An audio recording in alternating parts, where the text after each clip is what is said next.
All right. Hello and welcome to episode 15 of the SnackBreak podcast by OrthoSnacks. I'm your host, John Schaefer, and on this podcast, I interview physical therapists, fitness professionals, and health and wellness experts. My guest today is Dr. Brian Schwabe, who is a graduate of St. Louis University's DPT program and the University of Southern California sports residency. He's been board certified in sports physical therapy since 2015.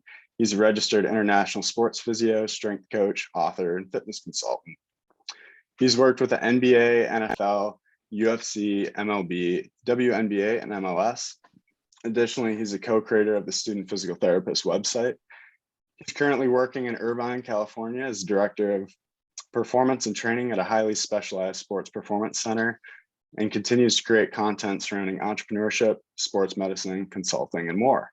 Most recently started his own podcast, the Business Minded Sports Physio podcast. I actually binge listened to the first 3 episodes today. You're off to a great start. Thanks. So thanks so much for coming on. Really looking forward to having this conversation. And yeah, thanks for being on. Thanks for having me, John. Appreciate it. So with some of my guests who are a little bit more accomplished in several different areas, I kind of like to break the show up into multiple segments. So I'm hoping we can start by talking about sports PT, break off into some more of your business ventures, and then finally just talking about what your day-to-day is like in balancing all these different efforts. Sure. So I understand that you first kind of got interested in sports PT, working as an aide, doing a little bit of training on the side after you got your CSCS. But what sorts of things were you doing in school? Because I know my experience with the curriculum has been there's often a little bit lacking in terms of sports. We get a lot of information on the general population, maybe even a little bit more on geriatrics too, but I feel like sports outside of maybe a seminar class often gets left behind. So what sorts of things were you doing while you were a student to stay on top of that? Yeah, you are right. I mean, PT school makes you more of a generalist. So for me, I was looking outside the box always, right? I was trying to think about, okay, what's the next 5-10 years look like? And it started with first kind of looking up people back in probably 2010 and going on the internet and just doing my research. Hey, sports PTs in the Google, right? It started as simple as that. And, at the time, there wasn't a whole lot out there. But what I do remember is you had people like Mike Reinold, George Davies, some of the more established sports physical therapists out there. So I did a lot of reading. I would reach out to different sports physical therapists throughout the country and just talk with them and just get an earful of just knowledge and advice and guidance. So that's where I started. But actually in PT school, I took that advice and I was like, okay, I can at least volunteer at events. I can speak with a few of my professors. So at the time at St. Louis University, we had 3 sports clinical specialists on staff. And the program director was a sports clinical specialist. So he had a wealth of knowledge that I could tap into. And he was willing to at least talk with me about that and offer some guidance on, different event coverages, different things like becoming an emergency medical responder, and then, using all those things to just take it one step further. So I did all those things to try to just get a little bit more knowledge in sports PT and exposed to the field, the strength conditioning room, doing those things on my own. And that's where I would spend my weekends as opposed to maybe going out or hanging out with friends and things like that. So that became kind of the focus for me. Do you feel like there are any common themes along the advice you received, reaching out to so many different people? I don't know if there would be common themes. I think everyone had a different perspective, which now, years later, being in this field, I can understand that. But I think that the one thing they did say is that there's not one path, right? And I think that based on my experience, I can completely agree with that. There really is not one path. I mean, the path I thought I was on totally led me in a different direction, but got me to the ultimate goal. And if you would have told me that in the thick of it, I would have said, I don't see how that's going to lead there, but it did from everything I was doing ahead of time. So would you say that in general, it just required a lot of patience and knowing that things are going to work out eventually, or was there a lot of frustration along the way trying to find that path? Patience is not one of my strong suits. So I think for me, there was definitely frustrations, but there was also an internal belief the whole time. And I think that I developed that through hard work, dedication, and just focus that I felt like I was putting into it that I didn't see some of my colleagues necessarily doing, or my even students in PT school. And I don't mean that in a bad way. I mean, just I felt like the path I was going to be on eventually would lead me there if I continued to take a look at what I was doing and change it and make sure that I made small adjustments along the way. And that's what made the biggest change in my career, basically, is making those adjustments and being like really honest with myself. Okay, is this working, or do I need to change something a little bit and then move on to a different segment? Okay. And in terms of like the adjustments you made, is there any advice you'd have for just in terms of keeping track of those adjustments, or I guess just a little bit more specific? Yeah, for me, every year I'd make goals, right? And I recognize that the first 2 years that I made goals, and I put them on a big whiteboard and put them on my calendar, and I would look at them every day. And I realized that after the first years, I achieved all those goals, and I was like, wow, I'm really not setting my bar high enough. My ultimate goal bar was way up there, but the smaller goals to try to lead up to that, I was achieving within 6-8 months because I was, trying to really go after them. So what it taught me was I need to really set the bar 10 times higher if I want to achieve something, which is my ultimate goal, which at the time was working in professional basketball and, being able to pay off loans and things like that, right? And becoming an entrepreneur, right? So I started making bigger goals. And from there, I started learning that the bigger the goals I made, I still would somehow accomplish them. And I recognized that there really wasn't a limit if you didn't allow your mind to go there. So I'd say that was one thing I did adjustment wise. And the other thing was just finding a new network. That was huge. I think that I tapped into a network that I thought I had really solid, but I recognized it really wasn't getting me to a place that I wanted to get to. And once I changed my network completely over time, everything changed for me. Would you say that network kind of just started to grow as you reached out to more and more people and started forming those relationships, or was there any other key to it? I think the key was I was almost too professional early on in my career. And I thought I had to be that way. And I think that what I learned was we're all just people. We all just want to be able to have a conversation like you and me are right now. And we all share similar passions. If you're going after sports physical therapy, or let's say you like basketball or entrepreneurship, you want to just be able to have a conversation with somebody. And, I think I kept it almost too professional at times. And I recognize, what, that's not the lifestyle I want either. I understand, so changing my network up, reaching out to more people, like you said, was kind of the game changer, but also just recognizing that it's okay to just enjoy each other's company. And that actually gave me the biggest boost. Okay. Definitely balance and professionalism. You need to get some, but I see what you're saying. Yeah. So after you kind of made all those efforts, reached out to all sorts of different people, you come to a point where you're getting ready to graduate from PT school.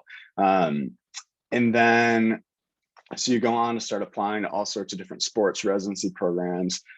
I know you have a whole video on this, but what would you say is, I guess, the biggest thing to think about when you're considering if you want to do a residency in sports versus orthopedics, or what the advantages of one versus other might be if your ultimate goal is, working with athletes? I don't think you can go wrong with either one. I mean, orthopedics is a foundation for sports ultimately.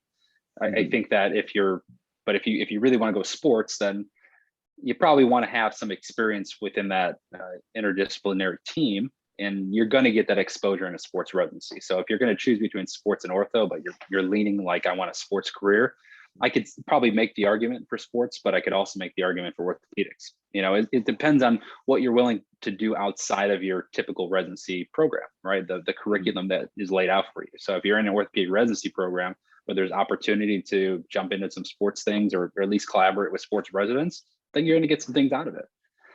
Likewise, I tell people all the time, you could probably make your own residency experience nowadays anyways, between different online educations and meeting with people. But again, it just depends on your particular goals. Okay. So with that being said, and just the idea of how much content there's available online, I guess, what do you think the value of a residency is? Do you think it's increasing or decreasing as we get more resources available? I still think there's a lot of value in residency. Maybe I'm biased because I went right into it and I felt like I had a good experience with it, even though I felt like I struggled during it. I think that was an important step in my career. But I think that there's definitely more value, in my opinion, still for residency. I think that the way it's being structured, And I think that the way that the pay is for at least sports PTs and sports residency, it's a little difficult. It's a little difficult. I can see that being a challenge for a lot of clinicians, whether you're younger or more established. I mean, I was coming right out of PT school when I did mine. So from my aspect, especially out of St. Louis University's program, it was a direct entry program. So I was like, well, I was either going to do another year PT school somewhere else, and now I have residency, and plus I'm already broke anyway, so I might as well do it, stay broke and live the way I'm used to, and then hopefully get something out of it. That was my perspective. I'm starting orthopedic residency in September. I just like to play devil's advocate. Nice. Well, listen, awesome. And I think that you'll get a lot out of that. I don't know what your future career goals are, but I think that, again, no matter what, you're going to get the established skills you need. And that's step one. You have to have the skills, right? You can have all the people skills, but if you don't have the skills, you're not going to stay in the job anyways that you want ultimately. I think that's fair. It's a little bit interesting because I feel like my long-term goals aren't super well defined. I think it's going to be a phenomenal experience to get more exposure with teaching, research, get a really solid base in orthopedics, and then maybe I can make some more decisions into what I want to dive into a little bit further. So for sure, it's going to expose you to a lot. So once you finally graduated from the sports residency, I mean, to me, it seems like things kind of took off. So you started working with more athletes, had the opportunity to work with performers, celebrities. I mean, how did you kind of ensure that you're going to be in a position to be successful following that residency? Like, what was your next step after you graduated and seeking out jobs to make sure you could take full advantage of all the education you just completed? Yeah, for me, it was finding the right fit. I kind of stumbled into my first job, which was just from a networking thing that I established during PT school. And that was a startup company at the time. And I loved my experience there. I think that I can probably honestly say that helped me really start my career in a very positive way because of the type of clients we had, but also allowed me to build up my confidence as a clinician and learn about surgeries that just because that particular clinic saw a lot of surgeries in sports medicine that I just didn't have exposure to in residency.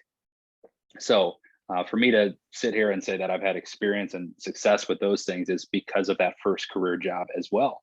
But I also learned along the way that as I got through that for a couple of years, ultimately that was not going to lead me to my end career goal. And I needed to start to learn about, okay, how do I bridge that next step into trying to establish myself as an expert clinician and also take some leadership roles, but also take on some entrepreneurial things I'm very interested in that particular setup is not really, set up for. And that was where lots of courses, lots of mentorship, lots of discussions with other clinicians, and again, changing that network made all the difference.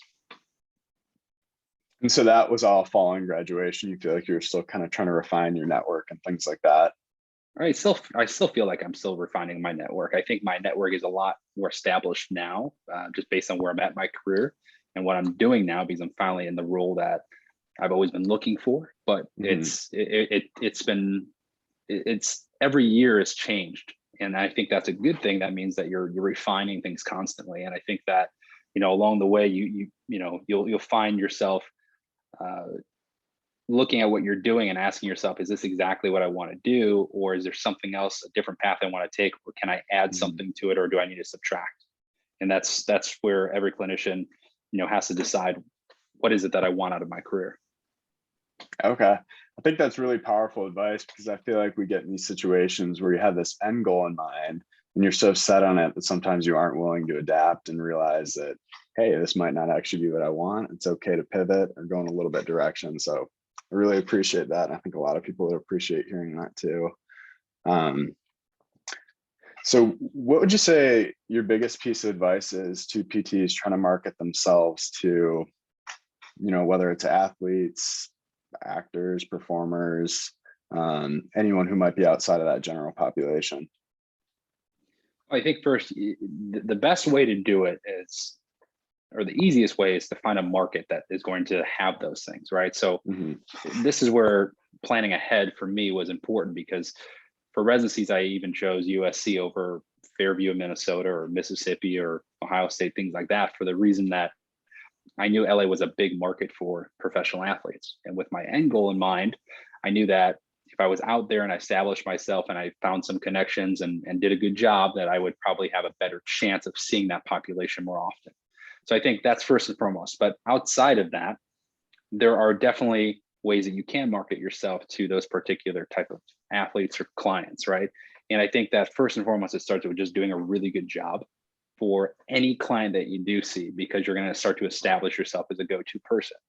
And then when you do have that opportunity to be in front of somebody, let's say like a professional athlete or a celebrity or performer or whatever type of client that you're looking for that's outside of that norm, you have to be ready for it. That means your skills have to be up to par. Your ability to be able to connect with them has to be up to par. And more importantly, you don't want to be one of those people that is almost like a fan, right? You need to just understand that you need to treat them like you would treat anybody else. And that's such a cliche thing to say, but I see so many younger clinicians that try to go too far with things with, like, let's say a first-time professional athlete.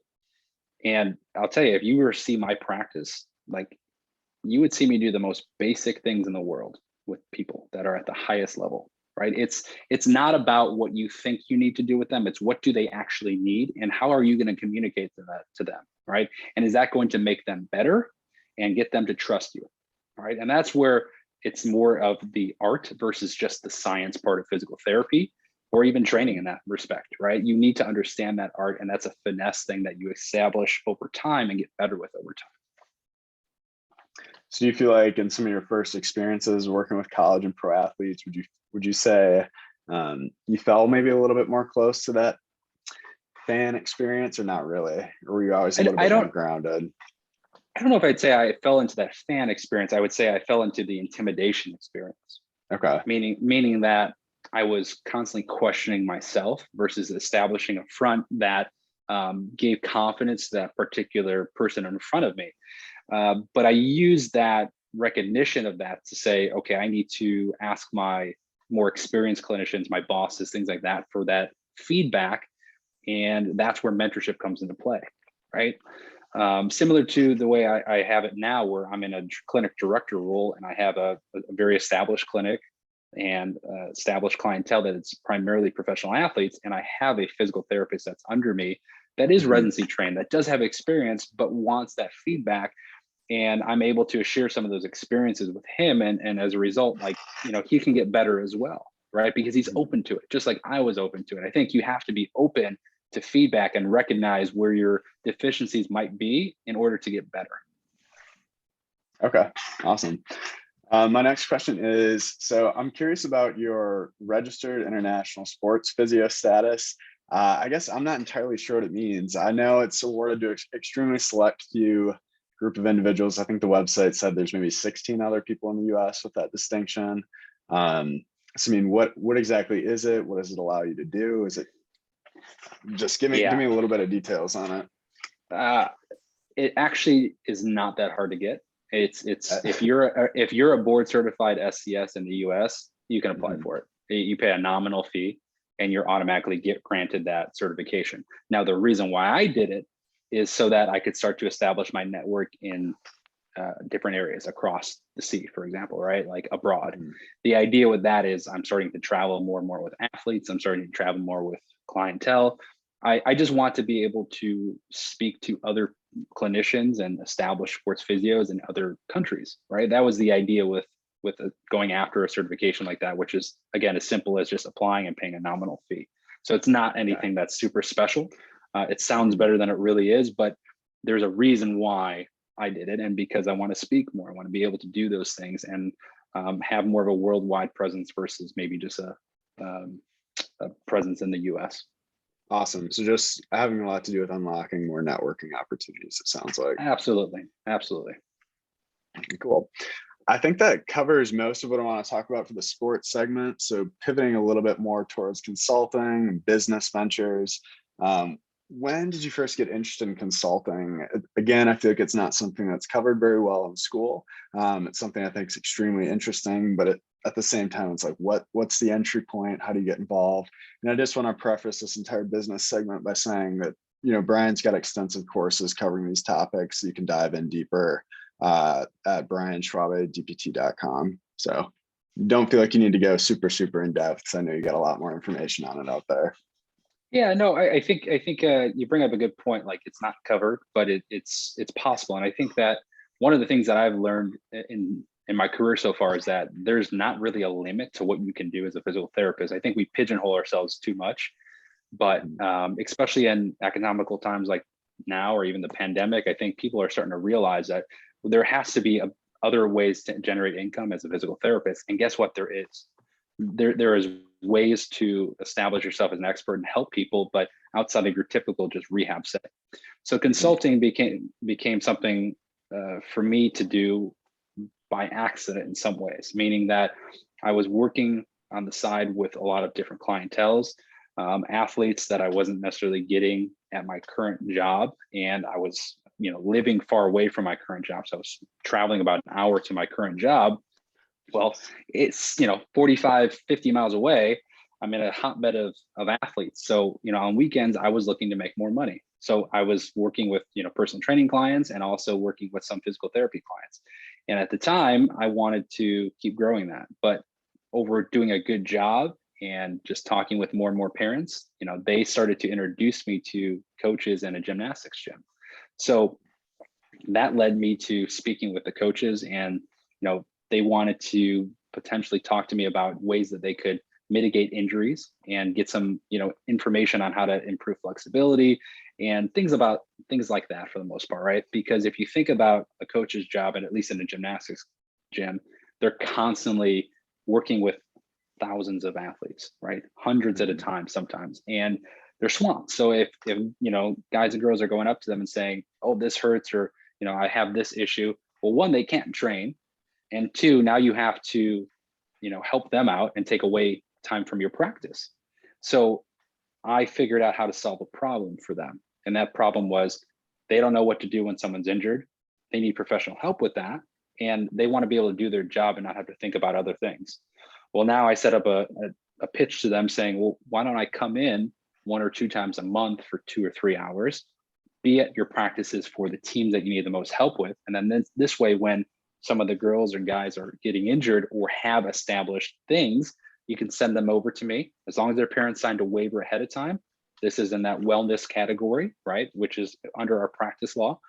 I can help them with flexibility, strength and conditioning type programs. And if they need established PT, we can set that up outside of this. So now I've helped them out. Now I've been able to give them information and then follow up with them so that they feel knowledgeable and they're learning at the same time. So now they can say during the weekdays, go talk or go do Brian's program if you're having the shoulder stiffness that you were dealing with, right? And now it makes their job easier. So that became something that just kind of spread over time.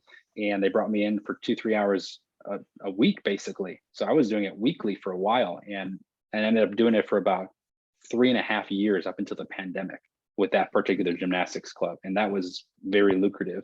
But I also started doing it with an AAU basketball club on and off. That was a little bit less than the gymnastics club, but I loved doing it because it gave me something that was different from the clinic setting that could still help athletes and also educate clients, parents, athletes, coaches, and it grew into a nice business.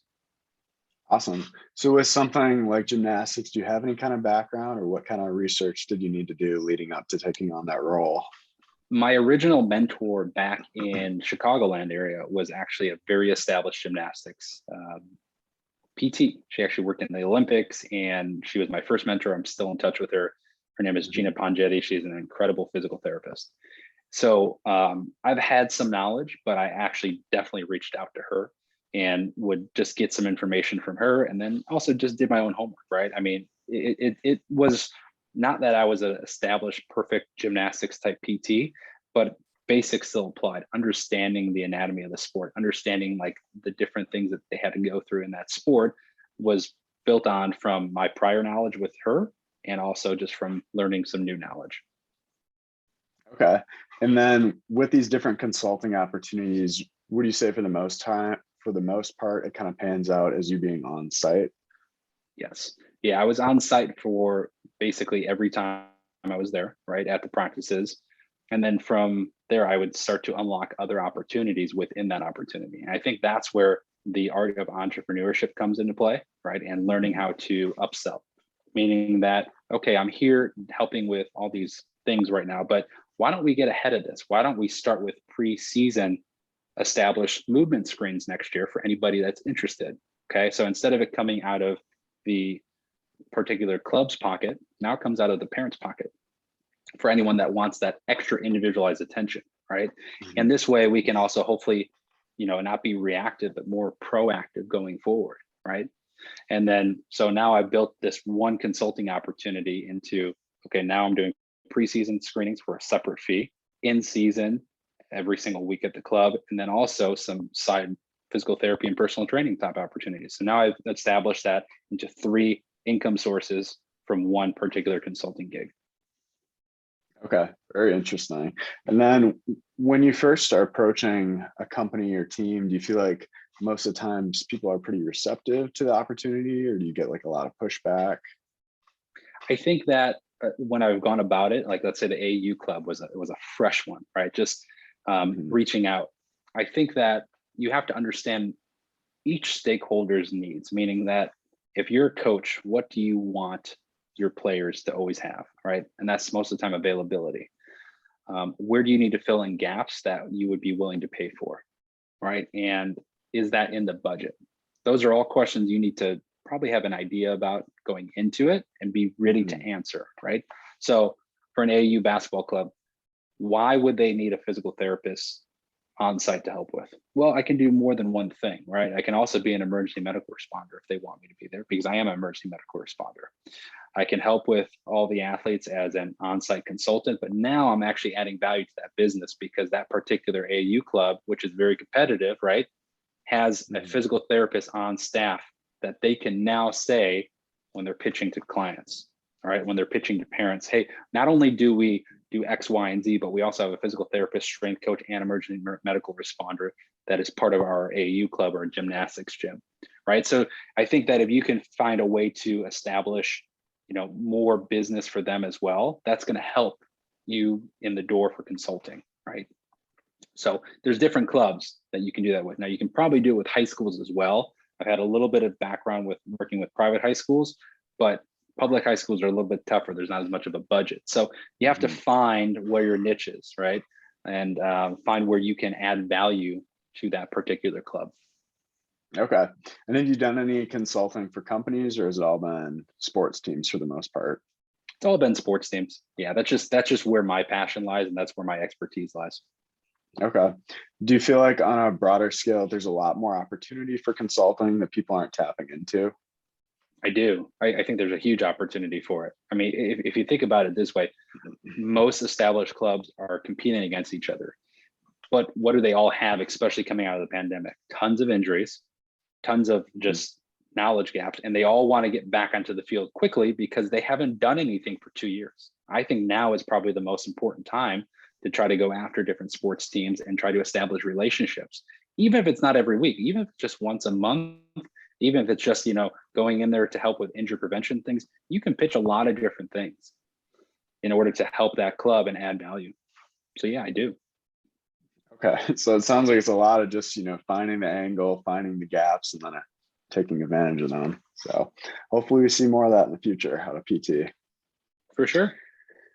So I guess the last question I kind of have it just in terms of businesses with the student physical therapist website.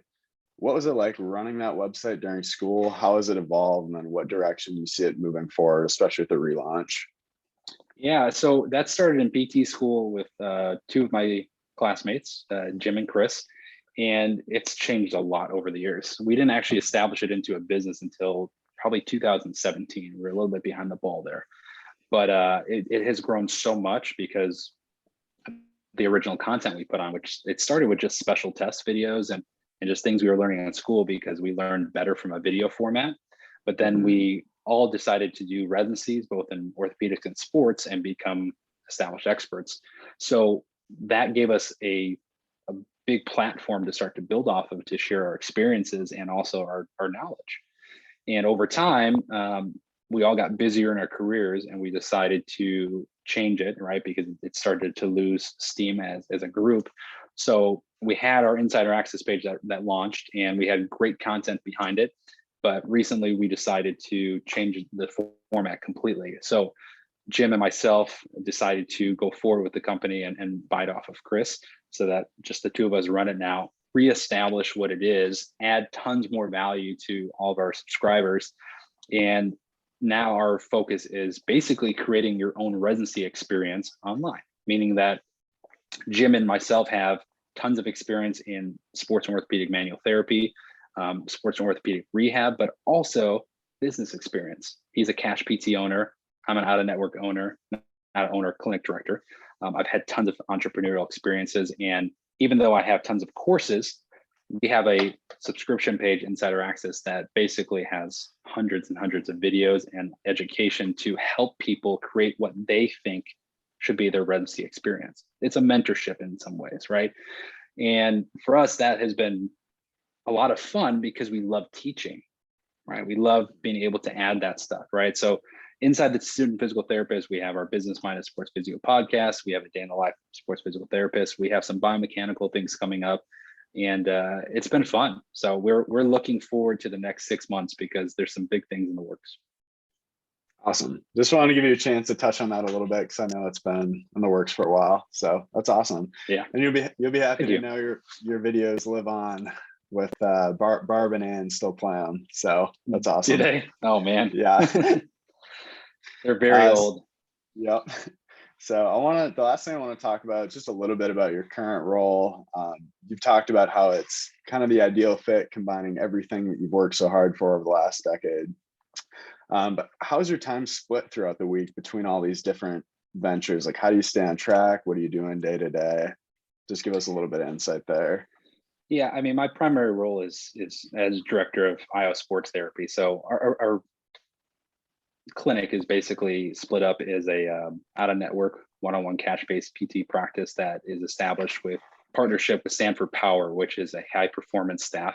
So we are housed inside a 50,000 square foot facility, which has a basketball court, turf field, full weight room, full PT practice clinic, as well as a sports agency upstairs. So from the sports medicine side of things, we act as basically the PT providers for all the athletes that come in, and for Rep One Sports Agency, among some other agencies that bring their guys in. Mm-hmm. And then obviously we see athletes from the community as well. So we have a very established niche practice in sports physical therapy. But what's unique about it is we're set up as a team with Sanford Power, meaning that we operate very similarly to a professional team environment where we're the sports medicine providers. They do the performance training. We have skills trainers on the basketball court. And we have a football staff as well that is doing all the field drills for whether it's the NFL Combine, NBA Combine, or the established veterans, baseball, hockey, basketball, and football. Mm-hmm. So for me, it's kind of the dream job, right? I always wanted to work in the NBA for the interdisciplinary setting. I kind of have that now, right? The difference is I don't answer to a team. I answer to, the other stakeholders, the agents, the athletes, the high performance staff, my own staff. And I have a little bit more freedom. So if I want to travel with a client, I can do that, right? If I want to stay at the clinic and work with great athletes and fun colleagues, I can do that too. So I'm really blessed with that opportunity.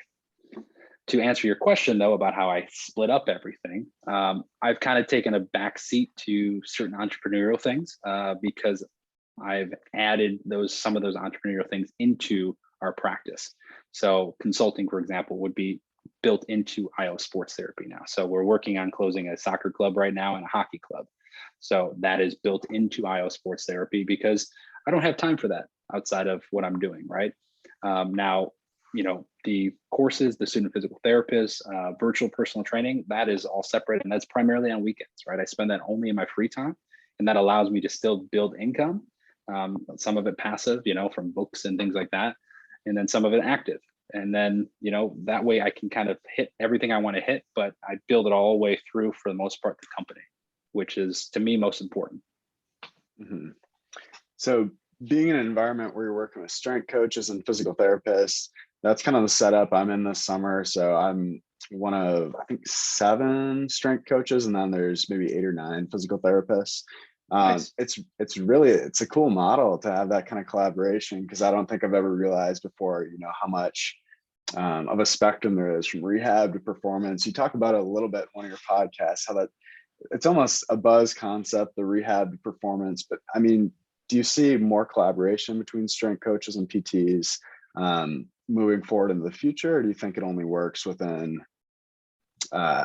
certain clinic settings or operations? I think it's very possible. There should be more of it. The problem that I see is that egos get in the way. And I'm really lucky that we don't have that issue at our particular setup. We're very established. We have weekly meetings. We have daily meetings. We know, and I think it's a little different in private sector too. And that's why you don't see too many private sector practices set up correctly, because you're running a business too, right? Both of you are running businesses, so you have to be very upfront with each other. You have to communicate really strongly on a daily basis, and probably over communicate. I think that's the most important thing. So the way we handle it is we take care of all the sports medicine needs, and as that athlete's progressing through, they're still doing performance training, right? Because I'm a big believer that they should always be doing some type of performance training. And as soon as I hit certain KPIs from a sports medicine side of things, which I've already established with the performance staff, they know, hey, this guy's done X, Y, and Z, and we can take them forward going with this, but I still have check-ins with that athlete. So, you take the big three, like running, jumping, or lateral movement. I have my 3 levels of KPIs, and I can say, okay, athlete A has done level 1 and 2 of, their lateral movement progressions. Go ahead and feel comfortable with your level 1, 2 progressions for performance training and push them, right? So, that's where some physios, I think, want to do a little bit too much, and that might, cause some clashes. Or maybe the performance staff feels like, okay, I should be doing those level 1s and 2s only, and that's where they can clash. So you can see there can be some issues potentially, unless you've already established that, and you as a staff from both entities are willing to compromise for the greater good of the athlete. And I think that's where you need to be skilled, have no ego, and just feel like you have that shared consciousness with that particular staff that you're working with. Yeah, having a systematic approach for everyone to follow, I think, makes things a lot easier too. Yeah. One other question just about the overall business. Well, I don't know if this is about business. This is more about just the performance operations you guys have in place. So what metrics were you using commonly just to measure different testing before you had access to all this technology in your current role? What was I using prior to this role? Mm-hmm. Or now?